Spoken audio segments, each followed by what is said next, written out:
Hi, Frequent Flower subscribers. It is Sarah LeBou with Main Street Florist, and this month I've got another tutorial for you to show you ways that you can arrange your frequent flower subscription at home. So this month we've got some gorgeous flowers. I know we say that every month. We have got some different cremones this month.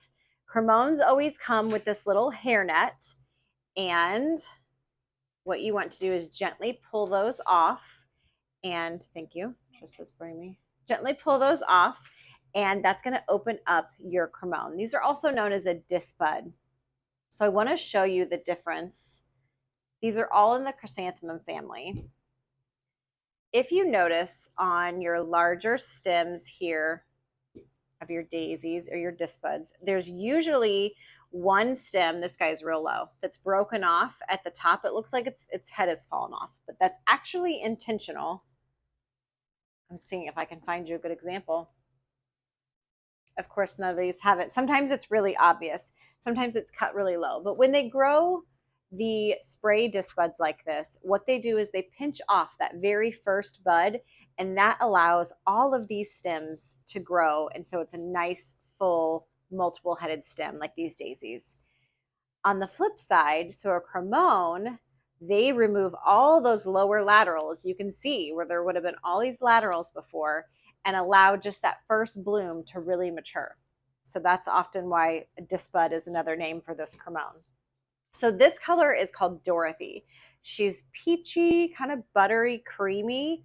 I don't know that we've ever had this color in before, which is what I love about cremones and chrysanthemums is they come in so many different colors that we've never had this variety before. So back to the daisies or the chrysanthemums. These are called Tequila Sunrise, which is perfect for summer. They have a little bit of that buttery color, especially on the backside, but then they definitely have a little bit more peachy tones on the inside. And I love the pops of the green centers. Then this month, you were also getting some Feverfew, also known as chamomile.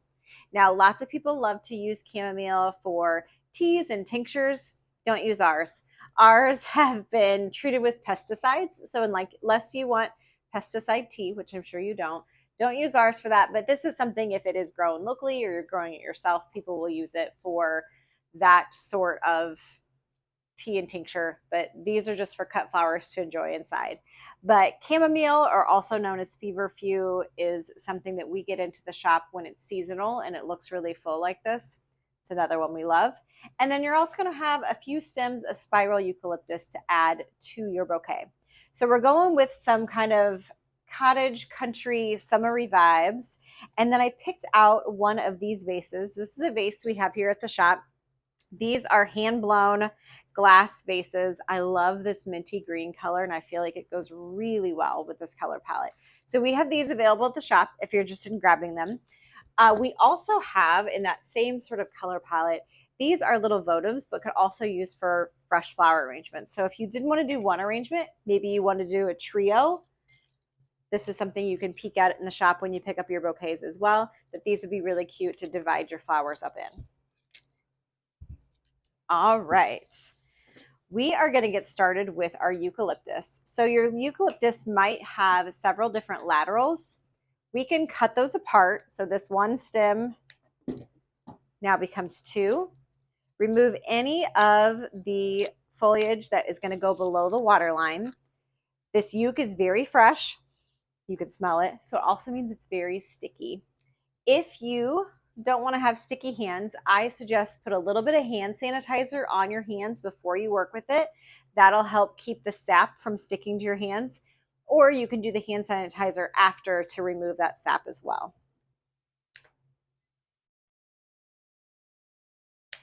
Just going to give our stems a trim. And as we place them down in our vase, we're going to crisscross those stems.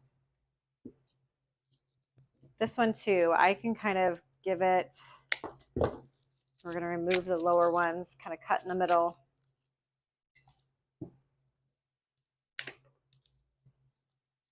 Okay. Next up, I'm going to go in with our daisies. And what I've got here is a 10 stem bunch. You may have a different count of cremones versus daisies, but it's all the same idea. I'm going to remove any of the leaves.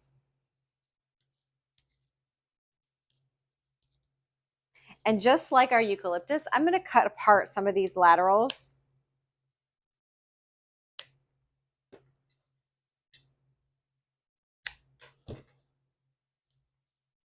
And I've got 3 stems. So when I'm placing these, I'm going to envision a triangle of how I'm going to space those out in my vase. So I've got 1 point, I'm going to do another here, and that's going to give us a nice full look, but keep kind of a nice rounded shape too.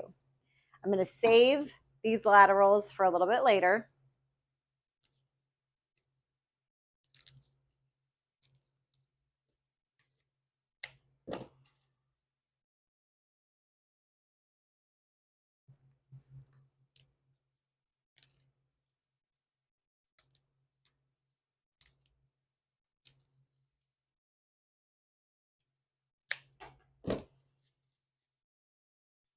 So I have them all roughly at the same height, but in that triangle. Next, I'm going to go in with my Feverfew. Definitely with the Feverfew, remove any of the leaves. Those tend to look sad much sooner than the flowers themselves.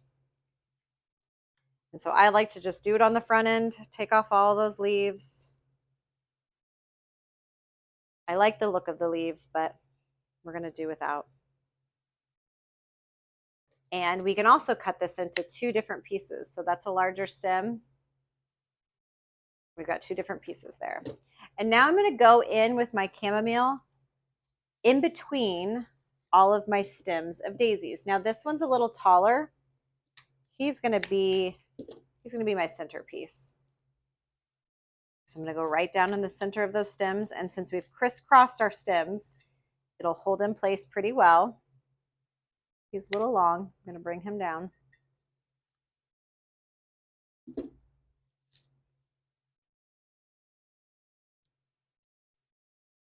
So we had our 3 daisies, and then we're going to go in with our chamomile between each of those stems to fill out our vase.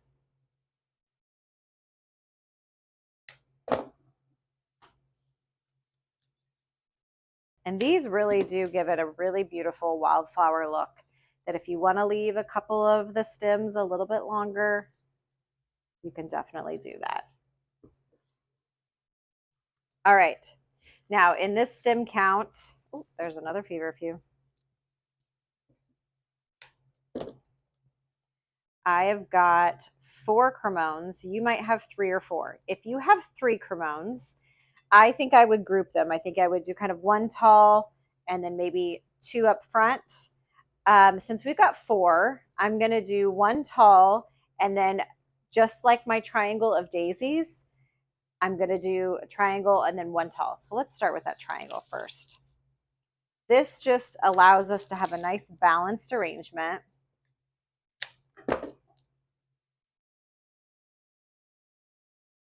I'm going to tuck them down in between my chamomile.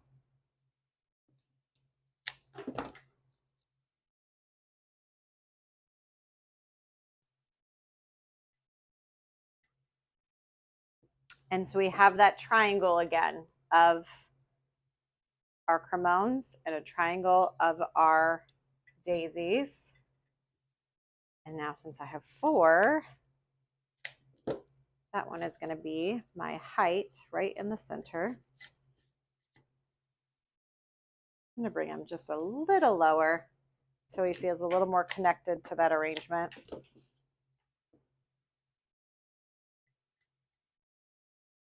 And now we can go in with any of our leftover stems that we have, give them a trim, and place them in any holes we might have. Now, I'm looking at this arrangement from above. It's also important to think about where you might display this in your house. If it's at the center of your table and you're seated, where are you seeing that arrangement from? So I want to make sure I put some flowers down here. The sides filled in a little bit better, but be mindful of that, of thinking about all the different angles your arrangement will be viewed from, and that you're adding flowers everywhere.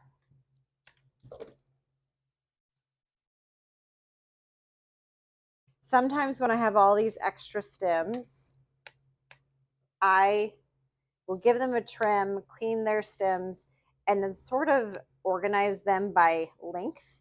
So I know which ones could give me more height and which ones I'm going to have to use down low.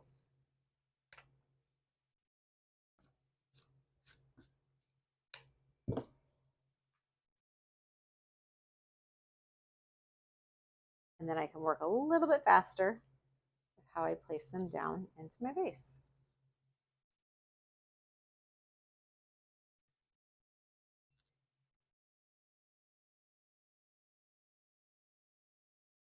I am loving this color combination. Trista's off to the side saying, that's so pretty. It matches Trista's outfit. Trista, do you want to come? You got to come this way. Otherwise, you're going to be way too close. We'll have to get photos in front of her. Matches her outfit. All right, guys, thank you for joining us this month. As always, you can always send us questions in the comments or send us a message. I hope you enjoy this month's frequent flowers. I know we're going to. We're going to keep them right here on the counter for ourselves, and we'll see you next time.